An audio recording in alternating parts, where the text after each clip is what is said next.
Hey YouTube, Grunt Reviews. We're back in the studio. This is one a lot of you guys have been asking for. It's the follow-up to the M12AA and the M12AB. Guys, this will be our unboxing and tabletop on the SDS Imports M12PT. Guys, as always, go down below, like, subscribe, drop a comment with your thoughts, share us with your friends. I've got me a buy me a coffee link down in the description. And if you can see, I'm wearing my Project Tribute shirt today. Guys, go check out projecttribute.com. They're doing some great work over there, and let's get into it.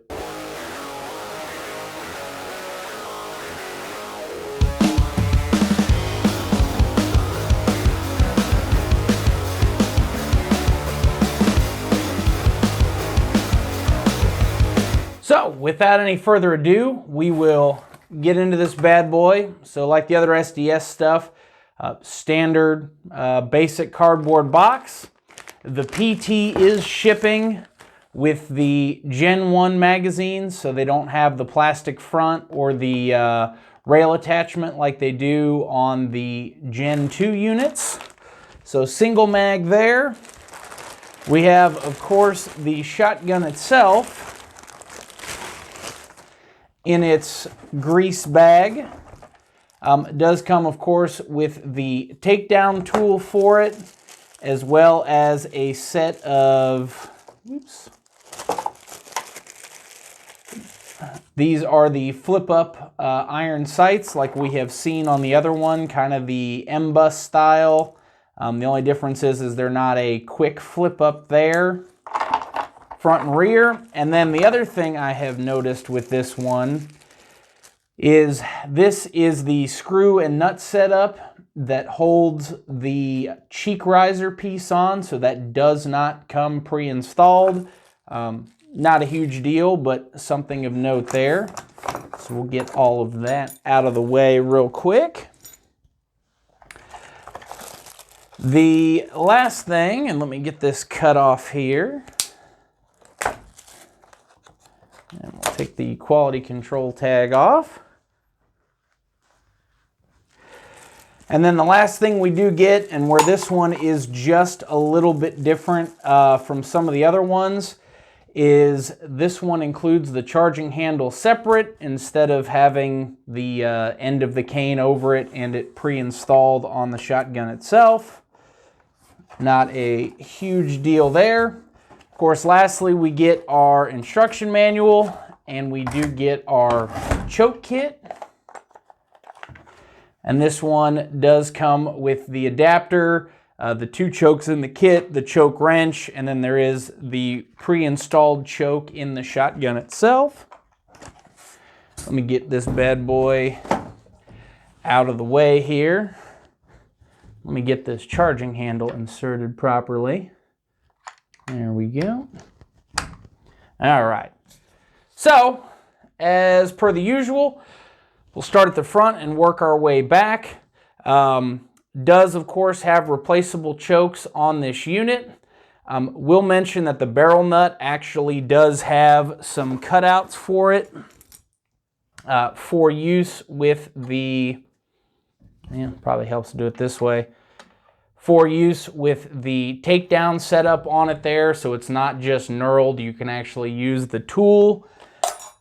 Some of these and some of the reports I've seen from folks have said that these barrel nuts have come pretty freaking tight, so it is nice to have that tool there. This one does have some pick rail underneath, and they kind of integrated the vertical foregrip into it. You'll notice that the foregrip follows the lines. This is still a standard style foregrip though, one screw, and you are able to remove it to access the pick rail underneath. On this one, that pick rail underneath is polymer. As we work our way back, we do get a couple of mounting slots. We get some venting on either side of it there. We do have some venting along the top, and this top layer is all polymer.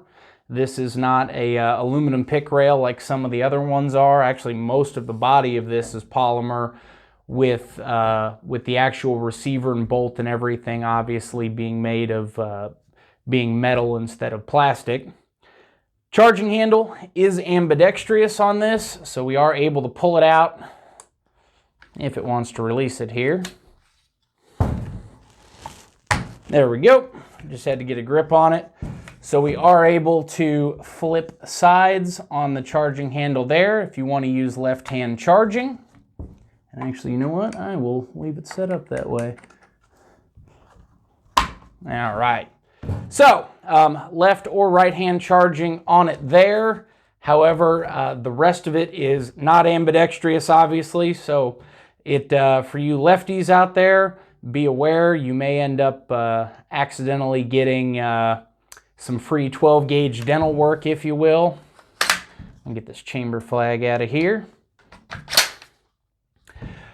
As I mentioned before, upper is almost all polymer. The lower is polymer as well, and I believe that is why this is coming in at a significantly reduced price over the AA or the AB there. Magazine release on the right-hand side, and this is going to be real similar to the AA in the sense that it does not have, flip this around here, this does not have an ambi mag release. Safety is, of course, set up for right-handers, traditional 90-degree throw type safety there. The trigger pin itself, I noticed, is external. Kind of interesting there. First one I've seen set up quite like that. Just held in with a C-clip. And then the grip is integrated into the lower. So there is not a replaceable grip option like on the AA. As we get our way to the back, it does have that standard Turkish cheek riser that they put on everything. I will say that when tightened down, this one has a little bit less play than some of them. They've actually closed that space in a little bit so you don't get quite the level of wiggle that some of them do have. But to be completely honest, this is kind of worthless on a platform that sits this low. You don't have that AR height separation, so you end up having to mount your optics very low.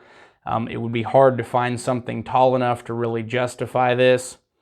All the way to the back, we do get one of the newer style butt pads, so they've kind of gone, if you've seen some of the newer Black Ace and some of the other one, they've gone to this kind of curved butt pad with almost a boot tread like pattern on it there. But all in all, relatively standard. Per your user feedback, I have added a little section to these tabletops, so we are going to weigh this thing. Check one more time, make sure she's unloaded as I would expect. I'm going to clear out the scale and set this bad boy on there. So with no magazine, we are right at 7 pounds and 1.8 ounces. With an empty magazine in there, we'll do that Turkish magazine rock game. There we go. With an empty magazine, if you can't see that, we are at 7 pounds and 13.5 ounces. So I would imagine we'd be around 8.25 with a full load of shells in it. And guys, as always, I do appreciate your feedback. That's kind of why we added this. If there's anything else different or anything like that you'd like to see, definitely let us know. And as we always do, I've got my handy dandy Lyman digital trigger gauge here. And we're gonna remove the old magazine there. Obviously make sure everything's good. Run the bolt forward. We're gonna set her to fun mode and let's see what the trigger does.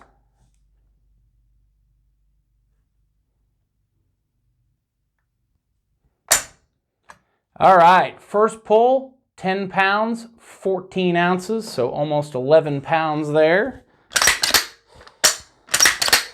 All right.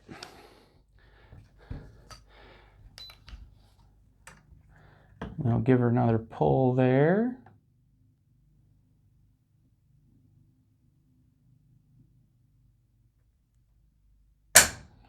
All right, second pull, 11 pounds, 15 ounces.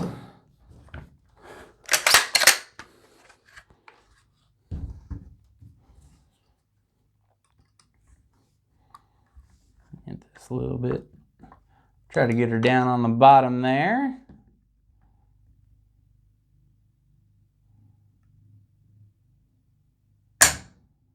All right, back to 10 pounds, 11 ounces for the third one.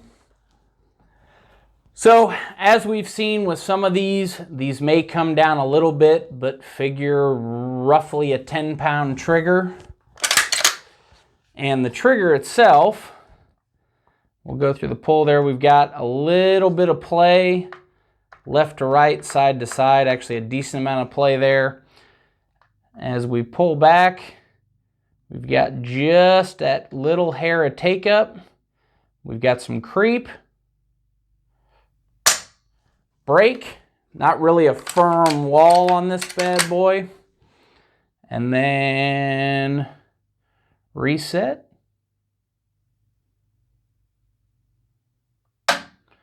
Bit of a long reset on it, but definitely audible. And then we're back to that creep, that stacking, break.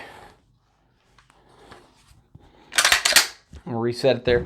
So overall, very usable trigger. It's a bit heavy and a bit notchy. Same deal with most of these Turkish bullpups and Turkish shotguns in general. The high-end triggers are not exactly their forte, and for the price point these things are at, it's acceptable for what it is. On the low end, these are going for around $285, $290 plus tax and shipping and transfer and all that good jazz. Seen them at a couple of stores in the $300 to $400 range. Actually do want to give a shout out to Ford Tactical. I did purchase this locally in the Tulsa area. He had this on the shelf and ready to go. It was, he does a military discount, first responder discount, right at $310. So did want to give them a shout out. Appreciate you guys having that in stock. But all in all, not too much different from the other SDS options. So as always, as soon as I get some time, I'm going to run this thing out to the range. We're going to run it through our standard range test and see how it performs. So I hope this gives you kind of the intro to the review process, and I'll get it out to the range as soon as I can. Guys, I do appreciate your time watching this. As always, stay safe, train hard.